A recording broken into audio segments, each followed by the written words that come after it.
Okay, well, Miles and I saw Thor, but we saw it on different days. He saw it a couple days ago. I just saw it today. We haven't said a word really about what we thought about it, so I guess I'll start with what I thought about it. And it's kind of a complex feeling I have on Thor, actually. And I guess I'll try to unwind it as we go. But I walked out of the theater pretty much liking it. I had a fairly positive attitude about this movie. Yeah, I liked it as well, and maybe we'll get into that also, but I also had this strange feeling that I was, I don't know, missing something, but it just didn't feel like any other Marvel movie or any other comic book movie. That's right, yeah, and we're going to get into this before I finally just say what I'm going to say about this movie.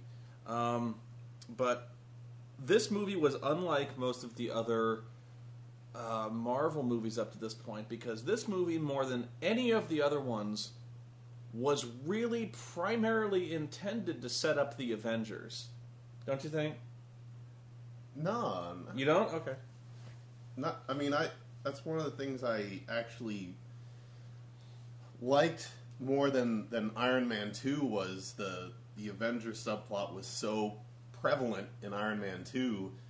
I mean, it took up half the movie where they're trying to get Nick Fury involved, and Tony Stark is worried about whether he's going to be an Avenger. It just interfered so much with that movie that I ended up not liking that movie. Where this one, yeah, they had the one operative from the Avengers kind of trying to get the hammer, but it drove the whole plot, though. The Avenger, the Shield thing drove the whole plot, where Thor gets banished to Earth, and immediately S.H.I.E.L.D. sets up a base. They steal Natalie Portman's research, and so Thor has to go to S.H.I.E.L.D. to get his hammer back. She has to help Thor because she wants her research back. S.H.I.E.L.D. wants to detain Thor because he's obviously from another dimension. All this stuff. I thought the S.H.I.E.L.D. thing was almost a primary focus of the thing, and I guess here's where I'll go. Is I'll say that wasn't necessarily a bad thing, but that sets it apart from the other Marvel movies, because the S.H.I.E.L.D. thing is really drawing into sharp focus, which I think is, in the context of the Avengers thing, is okay, but it serves as a big distraction from Thor. I guess where it comes into with Iron Man 2 was it wasn't Tony Stark's movie. It's, ooh, look at Black Widow. Look how awesome she is. The Avengers will be awesome when you're looking at other people that are not Iron Man. I think it was better handled in Iron Man, though. I really do, because honestly, Black Widow played a role in Iron Man. She had a reason to be there. It wasn't a great reason, but she was there for a reason. But Tony Stark, you could substitute S.H.I.E.L.D. for government looking for big, powerful weapon, and you're not missing anything. It drives the plot, but it didn't feel like it was setting up the Avengers. S.H.I.E.L.D. also had a reason to be primarily involved with Tony Stark, because the struggle from the beginning, for even in Iron Man 1, was that Tony was basically developing weapons for the U.S. military, and so his fate is always very closely tied to FBI oversight and national oversight, where his funding and his primary purchaser comes from the U.S. military. So S.H.I.E.L.D. getting involved in his business just made sense, But here it just seemed kind of tacked on. And I guess here's what I'll say about the reason I think a lot of people are frustrated with Thor, and probably rightfully so, is the fact that we got an okay movie. This was fine. This was basic, and it was well done. It was well directed, and it was a basic story they didn't screw up. And honestly, that's not too much to ask for in this day and age. It's like you could go, this story was predictable, it was basic, I could see it coming a mile away. But just the sheer fact they didn't fuck it up, that's a big plus. Because I've seen the movies I've reviewed lately, and a lot of the movies that come out that are basically formula movies that follow a very, very basic formula, somehow they fuck it up. Well, no, I saw this as being easily fuckable. Yeah. With the subject matter of a guy with a big hammer, throwing it. I don't know anything about Thor, but just looking at it, it looked like something that could have easily been fucked up. You know how you fuck it up is you make Beastmaster 2, because on its face, this is essentially the same movie as Beastmaster 2. I heard another person kind of mention it to like Masters of the Universe. Yeah. and honestly, I thought about that because I know I was going to get some people calling me a hypocrite for saying like, oh, how could you like Thor, but you call Beastmaster 2 bullshit because it's essentially the same thing where you take a hero from this fantastic realm and you deposit him in modern Earth. And here's how you do it. Here's how they do it. In Beastmaster 2 and in Masters of the Universe, they did it essentially for budgetary limitations, and I don't think they really had that here. And besides that, it's not like we abandoned Asgard completely. This was pretty much half and half between Asgard and Earth. Yes. Where you saw a lot of shit between you saw a lot of shit in Asgard. So while you had Thor in Earth, you didn't abandon the Asgardian plot. And I thought the Asgard stuff worked great. In fact, and although I will concede though that the stuff on Earth was still by far the weakest stuff in the movie, I thought the stuff on Asgard really kicked ass. But it also served a purpose in that it was all about Thor getting his humanity, and he can't do that when he's in a world of gods. Yeah, it also the stuff on Earth served a point. Where in Beastmaster 2, they go to Earth just because he wants a nuclear bomb. You know, Arklon wants a nuclear bomb. In this one, it actually serves a purpose, and actually it serves a mythological purpose that is actually something that's done many times in I don't know if Norse mythology, but a lot of times in Greek mythology, where gods often go to Earth and wander around either as part of their penance, you know, like Hercules, the Trials of Hercules, the Labors of Hercules, stuff like that, where they have to learn a lesson, and that's why Thor is on Earth, is essentially to learn humility. So I honestly thought that served a purpose. But here's where I turn on the movie a little bit, where I go, this was a decent story, and as an Avengers setup, it worked well. I keep using the word basic, but it was done basically, and it was done well. Honestly, I thought if the reason I liked this movie as much as I did was because I thought the ensemble cast really helped to elevate, which was really, honestly, subpar material. This is no great shakes of a script, guys. This is a formula as old as movie making itself. So, you know, the dialogue here is nothing spectacular, but I thought the ensemble cast, the guy who played Thor, Stellan Skarsgård, immediate mark. I'm a big Stellan Skarsgård fan. Anthony Hopkins, who I thought was kind of slumming it in this movie, but he did okay.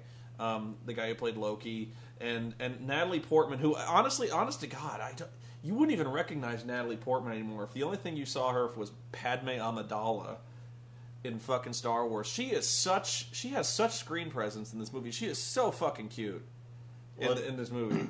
What it is everyone has to deliver such hammy dialogue, and what usually kills it is you get actors that wink too much at the camera or know it's hammy, and they're kind of delivering it with that kind of, you know, Yeah. But you get serious actors like Stellan Skarsgård, Anthony Hopkins. Well, that's what I was going to say. Anthony Hopkins actually has fallen into that trap quite a lot, where he winks at the camera too much. You ever see Wolfman? Yeah. Oh, Wolfman, he might as well have just been like, I'm Anthony Hopkins, and I'm fucking his whole movie up. He was. I hated him in the Wolfman, because that movie was so fucking bad. They must have just told him, like, Anthony, like, just cut loose, bro. He was the most enjoyable part of that movie. He was, yeah. He was enjoyable just because you could tell he was the only guy who didn't give a shit. I hated the rest of that movie. Like, he was the only guy having fun with it. You know? Yeah, that was the killer part. Like, fucking Benicio del Toro was being all intense and brooding, and Anthony Hopkins is just like, Wolfman, wee! It's like he was the only one that saw the humor in it. Benicio is all gloomy and I'm turning into a wolf man and kill all of you. And Anthony Hopkins is like, you're trying to act with me. Yeah. But yeah, I thought he was good here, and I was actually kind of when I saw Anthony Hopkins was in this movie as Odin. I kind of dreaded it. I was like, oh, he's going to do this thing again like he did in The Wolfman. I don't know. But I thought the ensemble cast really, really helped to elevate it. And honestly, I might be crushing on Natalie Portman here, because there's just something about her fucking smile. When she smiles, you can't help but smile. She just beams, like, in this movie. It really is something to see. She really does lend gravity to a story that, in lesser hands, would have really turned into just really chuckle-worthy deliveries. You could see how worse actors and actresses no, it could really have tanked this movie to really laughable proportions, where it wouldn't have been at all as dramatic. And this actually plays into the fact that the romance subplot is really tacked on, where like all of a sudden Natalie Portman really, really cares about Thor, when in fact they've known each other like a grand total of 36 hours. Because she wants to see Thor's hammer, man. Well, yeah, I mean, and that's really the only thing you can draw down to it, is the fact that she is physically attracted to him. And there's nothing wrong with that. Like I said, I wouldn't actually... that would actually be kind of a clever take on it, where she just really wants to ride Mjolnir, you know? They didn't really go that way, where all of a sudden she, like, they're trying to build this emotional connection up, and it really doesn't take, because there's not enough time dedicated to it. And the reason there's not enough time dedicated to lending this script a little more humanity and lending the characters a little more humanity is because so much time is spent up building up the S.H.I.E.L.D. plot. Bear with me here. One thing in particular that I could point to every time is they spent about 3 minutes of this movie introducing Hawkeye. For no reason. They're gonna throw Hawkeye into the Avengers movie, and they're like, yeah, you saw him in Thor, right? You saw fucking Hawkeye? He was there. But he doesn't shoot his bow. He just kind of sits there like he's about to shoot Thor, but he doesn't do it. And so, like, they don't even really, even in terms of character... It was an Avengers random encounter. Yeah. So, like, I actually thought the way they introduced him was kind of cool, where he hovers his hand over the sniper rifle, he's like, no, fuck it, bow. He picks up his bow, and he kind of leaps up on this crane. I'm like, all right, we're going to do something with Thor. I thought we were going to see, like, a throwdown here, like Hawkeye was going to fight Thor or something like that. But even in terms of character introduction, I thought Hawkeye's introduction, really, they dropped the ball on it, because the one thing you want to see out of Hawkeye is that he's a really good archer, and he never fires his bow. So, like, they had a great chance to introduce Hawkeye, and then they just, all we know about this guy is he favors a bow. You know, I don't know. I thought the introduction was really was not well handled. I do like the fact it's cast by Jeremy Renner. Yeah, I'm liking that guy. But I am one thing I am surprised by the casting is they got veteran actors. But I was also surprised by the person they cast as Thor and Loki. Because I after the movie, I was going to my friends. I was like, have these guys been in anything I've seen before? Do I know these people? And one of my friends was like Captain Kirk's father. I'm like, wow, that's it. That they cast a nobody, or at least no one. I haven't looked on IMDb, but I don't know. Yeah. This is not anyone I recognize. And so I don't mean to make it sound like the entire movie is spent building up the S.H.I.E.L.D. plot, but when those scenes come up, you're kind of like, okay, yeah, S.H.I.E.L.D. we get it. S.H.I.E.L.D. is here. S.H.I.E.L.D. wants Thor's hammer. I get it.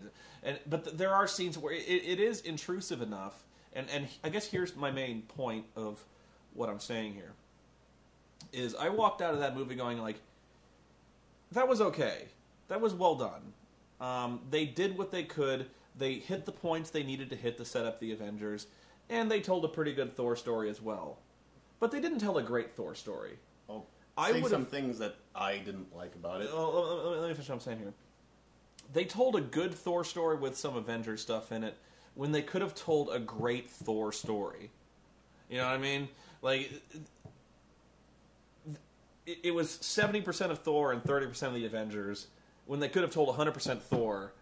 And honestly, they could have told a better Thor story than the one they told. I honestly thought they were kind of slumming it with the whole Frost Giant thing. And go ahead with what you liked, and I'm going to talk about some of my more technical complaints. One thing I didn't like was I still didn't really get a feel of everything Thor could do. You know, every other movie, you know, Batman, by the end of it, you know what Batman is and what he can do. Superman, same thing. Iron Man, same thing. Thor, at the end of it, I'm going, that's nice. What are his superpowers? Can he fly? Yes. Can he shoot lightning? Yes. What can his hammer do? I mean, he hits people with it. He can throw it. But I still, like, if you told me, oh, Thor's going to fight X in the Avengers, I'm going to go... How much of a chance does he stand? How much of a chance does he stand? I don't know. That actually does lead me into one of my complaints, was the fact that, again, they didn't have as much time to tell as much of a Thor story as they would have liked, and here's why. Is because there's a lot of stuff that has to do with Asgard and Thor and Loki that the movie kind of assumes that you know about already. And if you've read the comics, like Odin sleep.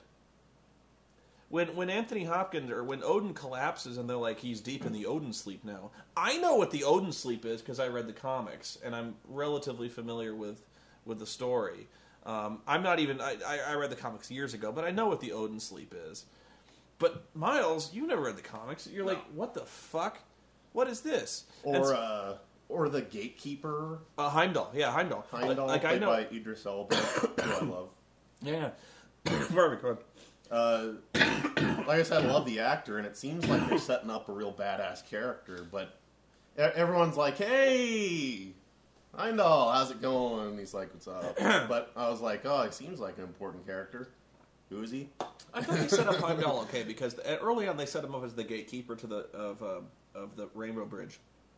I thought they set him up well. But why is he so... But why? Everyone sees him as like the ultimate badass, and like, oh, you don't want to upset Heimdall, because when you get him angry, you don't like him when he's angry. Yeah, there's certain aspects of that, and I don't know how fair it is to expect an audience to know this. Like if the Land of the Frost Giants is so fucking badass, why is there one guy guarding the gate? You know? Exactly. And if you know about the mythology, that's just his role. You know, that's what he does. And honestly, I've heard some complaints that Heimdall is apparently in mythology and in the comics, he's a white guy, and they cast a black guy. And like, I didn't care. I don't care either. I honestly didn't. And this probably bothers some people more than me. I honestly wouldn't have cared if they cast a black guy as Thor. Maybe a little more than I would of other characters, but like honestly, they could have cast The Rock as Thor, and as long as it was done well, I wouldn't have really cared. Now, ordinarily when you think Thor, you think of a blonde-haired Asgardian dude. You know, that's not my point. What I'm saying is, I thought that the Warriors 3 were well cast, and there was like a Japanese dude as one of the Warriors 3. I didn't care. And like if you're going from a purist standpoint of Norse mythology, yeah, there would never be a black guy on the Rainbow Bridge. But we're talking in like comic mythology, which is not necessarily like 100% hand in hand with Norse mythology. So like Heimdall being a black guy, whatever. You know, one of the Warriors 3 being a Japanese dude in Asgard, whatever. You know, these guys are gods. They can look however they want to look. I didn't care so much. I thought he actually did a really good job, and they had a really great look for him. Where was I? Thor's capability. So like things like the Odin sleep. What are Loki's powers? They established early on they can create like little multiple images of himself, but like how does he fight? Are these guys, you know, like are they super strong? Are they super fast? Is that just in Asgard? And there's a lot of explanation they probably could have handled a lot better. For instance, like I was actually very happy with the way they handled Thor flying, because the way they originally had Thor flying was they had he has his little hammer, and it's like a leather strap on his wrist, and he basically the way he would fly is he would helicopter the hammer and fly up like that. That was how it worked, and they actually pretty much did that in this movie where he kind of helicoptered the hammer around, and he flew around that way, and it looked like Superman kind of flying around, but at least they had the hammer spinning, like he's like ah. So I thought that was really cool. And this is just a personal favorite of mine. When you have a movie called Thor better show up in the first 10 minutes, and he does. You know, like. So, like, it's not like the Red Brown Captain America movie where Captain America didn't fucking show up for 72 minutes. You know, you want to see Thor. Thor is out there kicking ass, and it worked fine. But yeah, the Odin sleep was the thing that really got to me, was because I'm not even that familiar with what the Odin sleep is. I just know that like, in the comics, like, whenever Odin does something particularly spectacular, something that requires a lot of magic, something that really resets the status quo, or when he's gravely injured or does, you know, he goes a long time without sleep, he has to enter like a comatose state called the Odin sleep. And so basically Odin is left without a king, and that was kind of the whole point of that. But all of a sudden, like, Odin dies, or Odin falls, and you're like, is he dead? No, he's in the Odin sleep. Oh, well, when's he going to wake up? And Rene Russo is like, we may never know. Turns out that we may never know is about 7 hours from now, which I thought was bullshit. It's a cat nap. Yeah, the Odin sleep. It goes from we may never know when he'll wake up to 6 hours. He's good. Like I've taken naps that were longer than that. Than I the just fucking. Had my Odin sleep. I know. when I got home from the theater, I was feeling sick, so I laid down. And my sleep was longer than the fucking Odin sleep. Jesus Christ. So. But one thing that also and this is another complaint that kind of tied into the people I went with, is the Loki plot. It was kind of confusing. or it wasn't good. And that near the end, people weren't quite sure of what Loki's motives were. Like, he's letting the frost giants in, but then again, he's trying to kill them to get in. He wanted Odin. Again, this is clear if you've read the comics and that Loki's motivations a little better. Loki wanted Odin to basically favor him as his favorite son, because Odin always liked Thor better, So he always wanted to. So he wanted to basically make himself a hero of Asgard by setting up this crisis and then saving Odin as he was just about to get killed by the frost giants and be like, "I'm the man." But another thing I kind of thought was strange, and I'm sure I'll get corrected, was that this is like an origin story of Thor. And I'm not sure how that works. Because, we're talking characters who were well established in Norse mythology. They actually established early on in the books. Stellan Skarsgård opens a book and there's Thor there. And he's got the fucking hammer and he's got the wing helmet on. And they're like, he's not Thor. He's just a child's story I read as a child for children. And only children read these things. And I'm like, okay. But if that's true, then, how come Thor is, he doesn't know shit? Okay, for instance, Loki. Why does anybody trust Loki? Loki is well known in Norse mythology as the god of mischief and deception.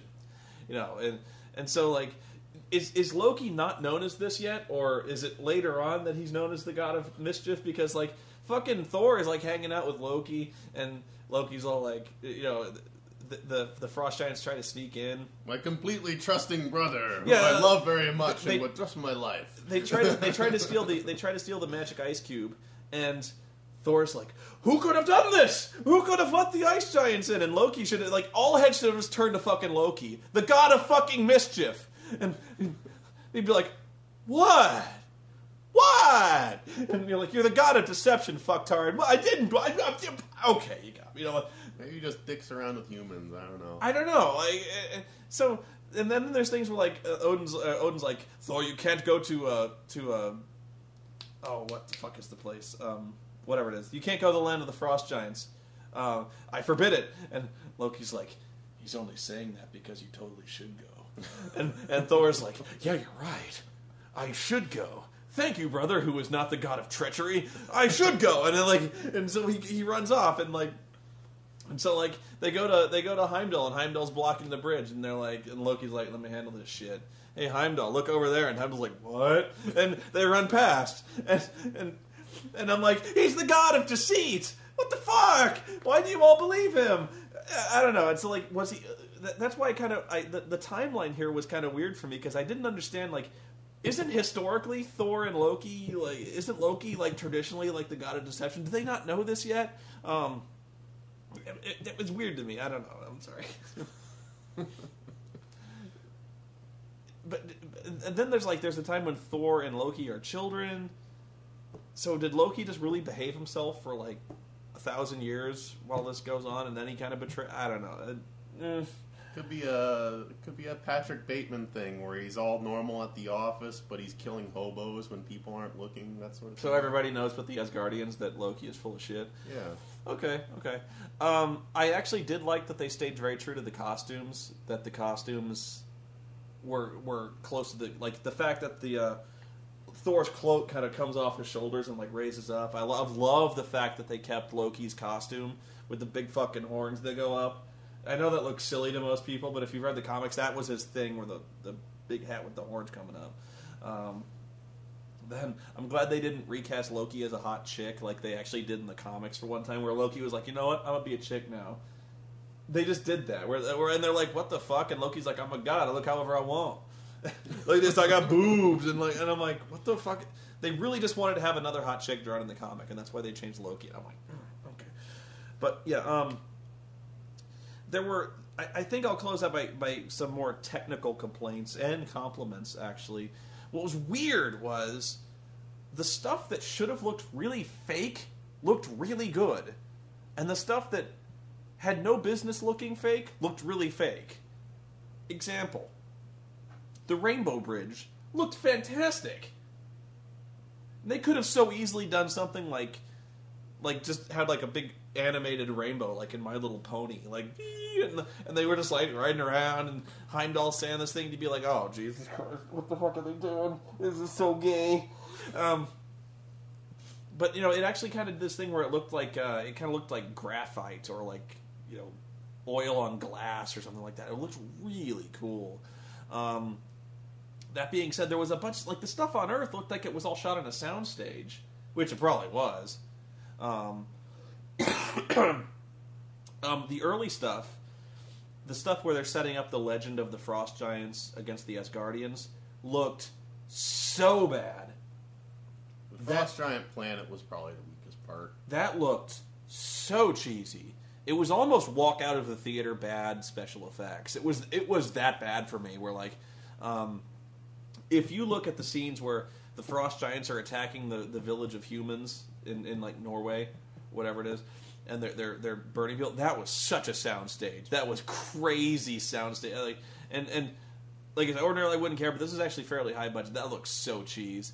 The worst effect by far was when Odin leads the Asgardians against the Frost Giants, and they have these two armies on hills. It looked like they just took like two figures and cloned them like 3,000 times, where they were all moving in the exact same animation. They had the Frost Giants, and they had like 3 Frost Giants, and they cloned those guys like 3,000 times, to where they were all very neatly little segregated on the map in little equidistant amounts, all kind of waving their swords in robotic fashion. I'm like, look at that war scene again. If you want to see a good war scene, like Lord of the Rings, this ain't, where it was, that scene was so bad. If you were watching that, I couldn't really take that shit. And honestly, I thought we could have done a little more action. And again, this is where I have a problem with the S.H.I.E.L.D. bit, where I didn't really want to see Thor beating up agents of S.H.I.E.L.D. I wanted to see more fights like Thor and the Warriors 3 against the Destroyer dude. I wanted to see him fight more Asgardian type stuff. I wanted to see him fight more superpowered type dudes, because that was where Thor was really cool. Was watching Thor use his powers, watching Thor interact with the other Asgardians. The Warriors 3 were kick ass. I love the dude with the Errol Flynn mustache and the goatee. The names escape me now. In fact, ordinarily, ironically enough, I know the fat guy's name, Volstagg. I know that guy. But I love the Warriors 3. They all had their own little unique fighting abilities. Like the Errol Flynn guy had his little fencing. He had like a saber or something like that. The other guy had his. Basically, he got thrown around like a big fat blob or lot. But Sif was okay. I always thought it was pronounced Sif, not Sif. They called her Sif through the entire movie. But needed an action scene about halfway through, and plot just couldn't allow it. Oh, you got one. You got one. It was the one where he fought the S.H.I.E.L.D. agents, and I was just like, it's just a big burly blonde guy fighting other dudes. A superhero. Yeah, that's what I mean. I really could have gone with him fighting some Asgardian monster, and I really thought this was a good chance for him to fight the Midgard serpent, which is a big dragon in Norse mythology. I thought that would be a really good. And like I said, that's where I walked out of the movie going, that was okay, that was fine. But I would have really preferred to see a Thor movie where he fights Thor enemies. Something where he's like bopping around Asgard and fighting mythological shit. And the movie was best when he was doing that. But there wasn't enough of that. And so, is it worth seeing? Yeah. I mean, if the concept interests you at all, if you're a fan of the comics, it's worth seeing. I did not see it in 3D, nor will I ever. 3D needs to die a horrible, lingering death. I didn't either. I care nothing for 3D. It was worth seeing it if you care. Like if you're on the fence about it and you're like, it looks kind of dull. Or if you're just a Marvel fan. If you're a Marvel fan, if you like the previous superhero movies, I don't see anything that would keep you from not liking. But this I mean, movie. yeah, I mean, people walked out of there. I've heard right across the board, this is a great movie. This is a terrible movie. People felt betrayed. I didn't think this was a betrayal. This was not. This is you wanted to see a Thor movie. This is a Thor movie. It's fine. It's not a 5-star movie by any stretch of the imagination, but it's entertaining for its runtime. I just wish we got a better Thor movie than the one we got. I would like to see the same cast and director go for a Thor 2. And honestly, I was more fired up about the Captain America movie in the trailer than I was about anything else. I thought Captain America looked really good. But ironically enough, I've always been a bigger Captain America fan than Thor anyway. The one movie, I'm going to... Green Lantern. I'm sorry. And I'm the Green Lantern fan. Really, guys, I'm sorry. Green Lantern looks like shit. Shit. It looks... it looks bad. I have nothing else to say, but I'm sorry. I'm watching this trailer going like, this looks like the biggest horse shit I've ever seen. Really, people are fired up about this? And that's my... I'll go see it, and people are going to accuse me of going in with a bad attitude, but I'll tell you if it's good. I hate fucking Green Lantern, though. I hate the character. I hate Hal Jordan. Well, there's another one, like Thor, is that I just don't see how a movie, period, could get made out of that subject or that source material. It's almost too fantastical and too goofy at times. Well, you do have a point. It works on the page, but putting it in live action...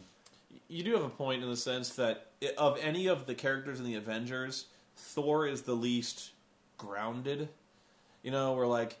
And I hate to pull more realistic, less realistic when you're talking superheroes, but you've got Iron Man, who's a guy who made a super suit. You've got Incredible Hulk, who's basically a guy who took a magic serum that made him into a big green dude. You got Black Widow, who's in this context of the movie just a ninja essentially. Hawkeye's a really good archer, and then you got Thor.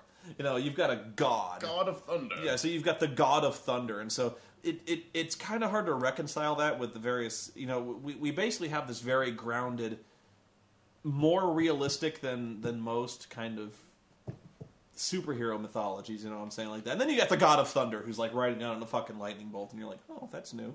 But Green Lantern, you got him like chucking big fists at people and making like. Sometimes he can be goofy with what he makes with his ring, and it just seems...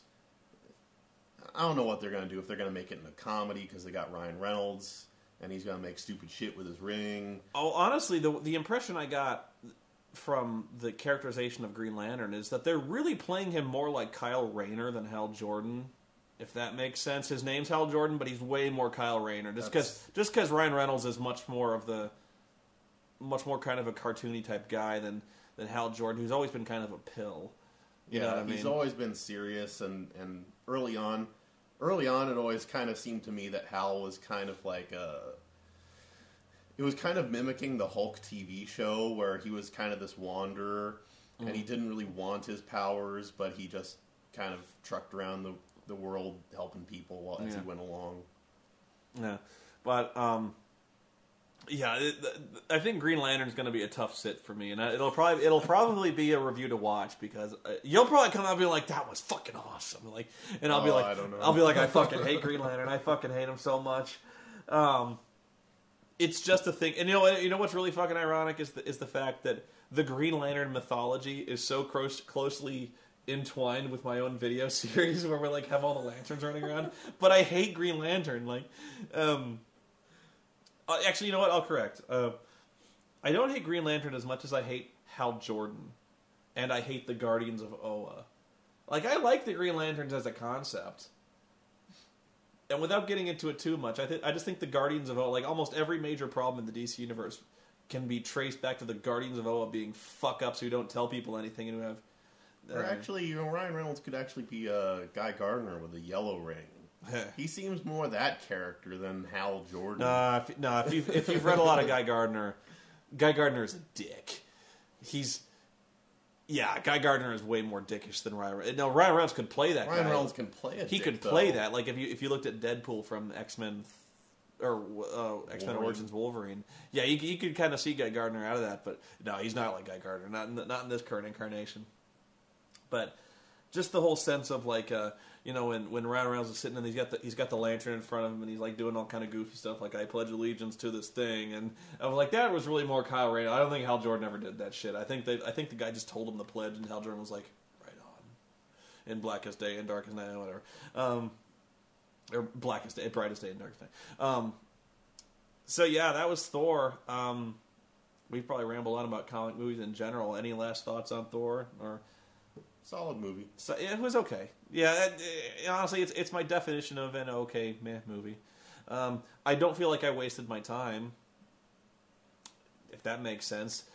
Is it something you need to see? You could wait till rental. Honestly, I would wait till. This is pretty much a solid rental for me. I don't know, with all the crap that's come out this summer, it was kind of welcome to get out of the house to see this movie. Yeah. Yeah. What else you got? Well, the other option I had was Bridesmaids, which I've actually heard. I've heard Bridesmaids is really funny, which a lot of people wrote that movie off as kind of being like The Hangover with chicks, and that's not. I'm usually not one to say that you can't stereotype like that, but honestly, it wasn't all that uncalled for in this case because after The Hangover, everyone is making Hangover knockoffs. Really. It's like when Something About Mary came off and everyone was trying to copy the Farrelly Brothers type formula. That the Hangover is like that squared. Where like once The Hangover hit it big, everyone wants to make a Hangover movie. And so when Bridesmaids come out and it looked like The Hangover, it really did. People kind of chalked it up to that, and that was really not an unfair assessment, I thought, but apparently it was because the reviews I've heard so far that the Bridesmaids are really good. Now I don't know. I couldn't tell you whether or not I didn't see Bridesmaids, but whether but I up made to now, I wasn't gonna see Fast Five. I can't even remember like the last movie I. What was the last big movie I saw? Maybe Rango. I'm trying to remember. There's got to be something in between, but I saw Rango. That was a good one though. I can't. I actually. But that was like 2 months ago. Honestly, the last big movie I probably went to was Scott Pilgrim. That was no Black Swan. I saw Black Swan. That was the last one for me. Was that also True Grit? I saw True Grit. I'm talking in theaters. Like it's been a drought for me. Of new releases. I was actually going to go see Fast Five because that was another one I've heard really polar reviews on, where like it's horrible and it's really awesome.